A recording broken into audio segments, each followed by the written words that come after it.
Pocket ভর্তি নুড়ি পাথর, আবছা আলো অন্ধকার, প্রজাপতি পাখির পালক, লেখেন লীলা মজুমদার। কাশী ঘোষ লেনের আমার এবছরের ভাবনা পাকদণ্ডী। আমাদের সকলের প্রিয় বাংলার জনপ্রিয় লেখিকা লীলা মজুমদারের অটোবায়োগ্রাফি পাকদণ্ডী। আমি লীলা মজুমদারের কোনো তথ্য এখানে তুলে ধরার চেষ্টা করিনি, সাল তারিখের হিসেব নিকেশ আমি এখানে দিইনি।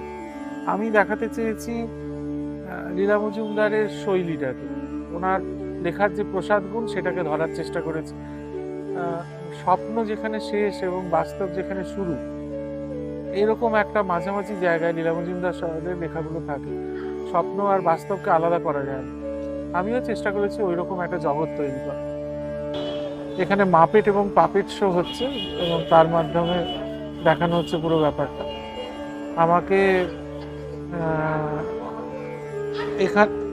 এখানে সবুজ সংস্কৃতি সংঘ সাহায্য করেছে অভিনয়ের ক্ষেত্রে, এবং অরুণ আমাকে মাপেট এবং পাপেট তৈরি করে সাহায্য করেছে।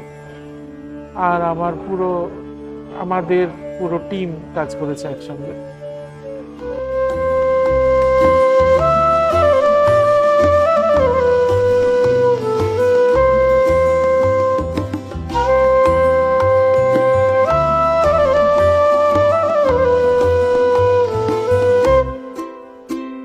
তার কলম ছুঁয়ে ঝরনা ছোটে, ব্যস্ততা তার ভারী,